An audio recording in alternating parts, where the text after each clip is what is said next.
Assalamualaikum warahmatullahi wabarakatuh. Selamat pagi anak-anak hebat. Bagaimana kabar hari ini? Semoga kalian selalu semangat belajar dan kalian selalu sehat walafiat. Amin.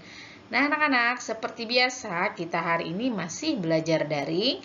Dan hari ini kita akan belajar di tema 1, pertumbuhan dan perkembangan makhluk hidup. Subtema 1, ciri-ciri makhluk hidup, pembelajaran 4 dan 5. Mari kita simak pembelajaran hari ini.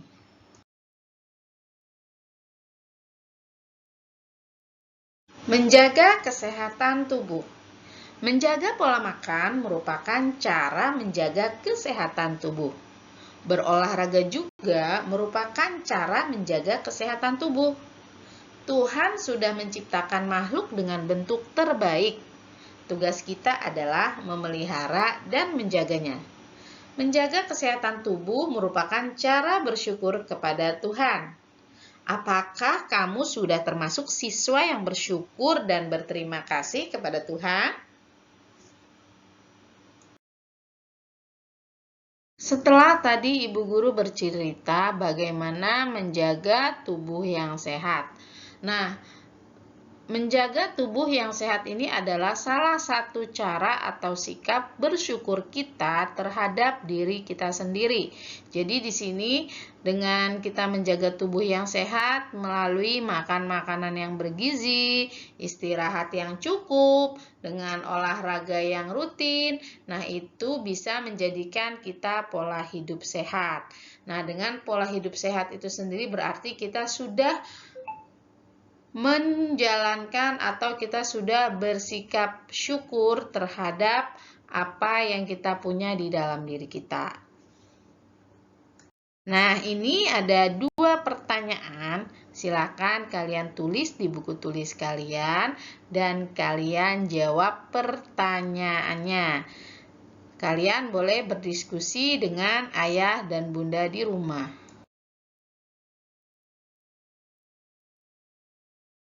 Perhatikan gambar berikut.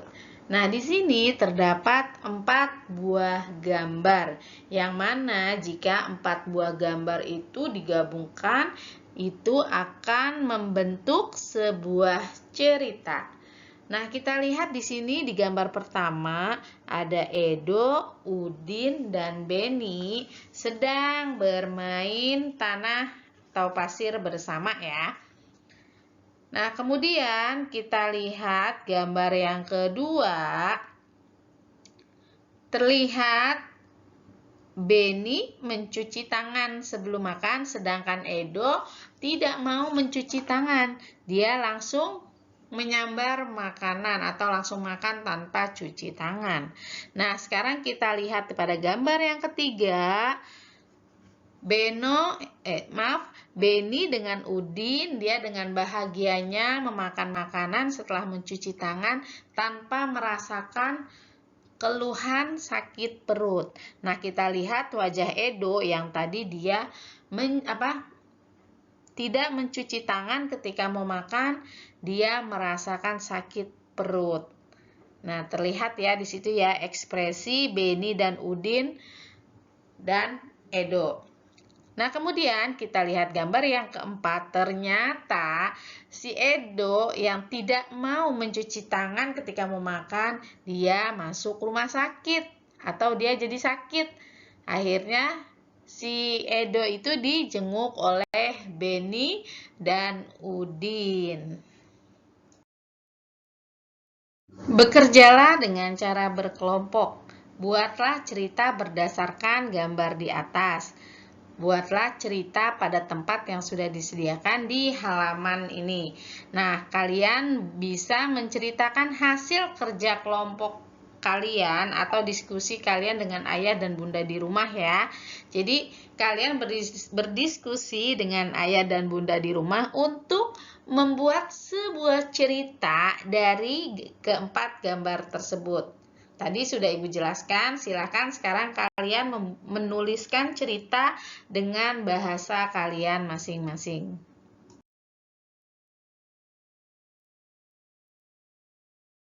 Ayo kita bercerita tentang aturan sebelum makan. Coba kalian perhatikan ketiga gambar berikut ya.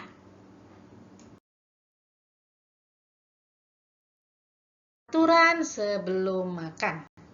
Salah satu ciri makhluk hidup adalah tumbuh. Untuk bertumbuh, makhluk hidup perlu makanan dan air. Makanan yang baik untuk pertumbuhan adalah makanan yang bersih dan sehat. Kebersihan makanan juga akan mempengaruhi pertumbuhan. Jika makanan yang kita makan tidak bersih, kesehatan dan pertumbuhan kita akan terpengaruh. Salah satu cara menjaga makanan agar tetap bersih adalah dengan menutup makanan. Hal ini perlu dilakukan agar makanan tidak dihinggapi lalat atau hewan lainnya. Makanan dapat menjadi tempat lalat bertelur yang menyebabkan makanan menjadi kotor. Selain menjaga kebersihan, kita juga harus berdoa sebelum makan. Berdoa untuk berterima kasih atas karunia yang diberikan Tuhan. Makan sesuai kebutuhan, menjaga kebersihan makanan, serta berdoa sebelum dan sesudah makan merupakan contoh sikap bersyukur. Ibu yakin kalian pun di rumah sudah terbiasa dengan aturan sebelum makan ini ya. Dan jika kalian memang sudah menjalankan atau melaksanakan aturan sebelum makan ini, berarti kalian telah mengamalkan sikap bersyukur. Sikap bersyukur merupakan pengamalan sila pertama Pancasila, yaitu ketuhanan yang Maha Esa. Jika kita sudah makan sesuai kebutuhan, menjaga kebersihan, serta berdoa sebelum dan sesudah makan, berarti kita sudah melaksanakan sila pertama Pancasila. Berdoa juga menunjukkan sikap berterima kasih kepada Tuhan. Selalu berdoa sebelum dan sesudah melakukan kegiatan juga merupakan contoh pengamalan sila pertama Pancasila. Nah, sekarang tugas kalian adalah silakan kalian ceritakan kebiasaan yang kalian lakukan sebelum makan. Nah, di sini Ibu harap kalian minta bantuan ayah dan bunda untuk mendokumentasikan dalam bentuk video. Jadi tugas kalian adalah menceritakan kebiasaan kalian melakukan aturan sebelum makan. Dan dikirimkan tugasnya ke Bu Guru dalam bentuk video. Susu sapi adalah salah satu contoh makanan yang sangat baik untuk kesehatan. Beberapa perusahaan memproduksi susu sapi dalam bentuk kemasan kotak siap saji agar mudah dikonsumsi. Berikut ini adalah jumlah susu kemasan kotak yang dapat dihasilkan oleh beberapa perusahaan. Nah, di sini kita lihat dalam tabel ada 5 perusahaan. Nomor 1, perusahaan A bisa menghasilkan 1.200 kotak susu per bulan. Nomor 2, perusahaan B bisa menghasilkan 3.000 kotak per bulan. Nomor 3, perusahaan C bisa menghasilkan 4.800 kotak per bulan. Nomor 4, perusahaan D bisa menghasilkan 3.250 kotak per bulan. Nomor 5, perusahaan E bisa menghasilkan 2.200 kotak per bulan. Berdasarkan daftar tersebut, coba kita selesaikan beberapa persoalan berikut ini ya. Kita coba jawab pertanyaan nomor 1. Manakah perusahaan yang menghasilkan susu kemasan kotak yang paling banyak setiap bulan? Nah, di sini kalau kita lihat dari tabel sebelumnya, jawabannya adalah perusahaan yang menghasilkan kemasan kotak paling banyak adalah perusahaan C dengan 4.800 kotak per bulan. Untuk pertanyaan kedua, manakah perusahaan yang menghasilkan susu kemasan kotak paling sedikit? Nah, kita lihat lagi tabel sebelumnya. Di situ bisa kita temukan jawabannya adalah perusahaan A dengan 1.200 kotak per bulan.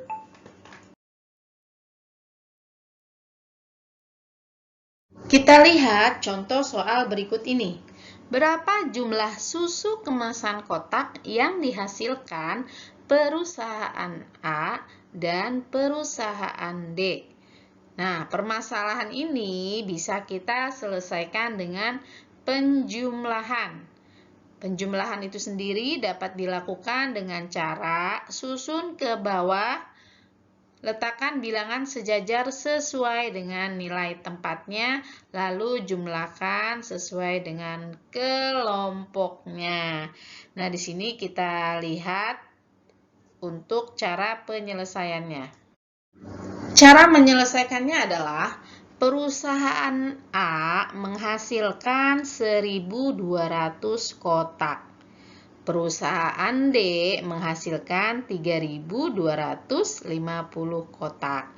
Nah, di sini coba kita jumlahkan dengan cara susun ke bawah. Nah, ini adalah cara menghitung penjumlahan dengan cara susun ke bawah. Jadi, angkanya ini disejajarkan sesuai dengan nilai tempatnya masing-masing. Kemudian nanti dijumlahkan sesuai dengan kelompoknya. Nah, anak-anak, ini adalah latihan soal yang harus kalian kerjakan ya. Selesaikan dengan baik dan tulis di buku kalian. Dan ini datanya ada di tabel sebelumnya ya, pada slide sebelumnya.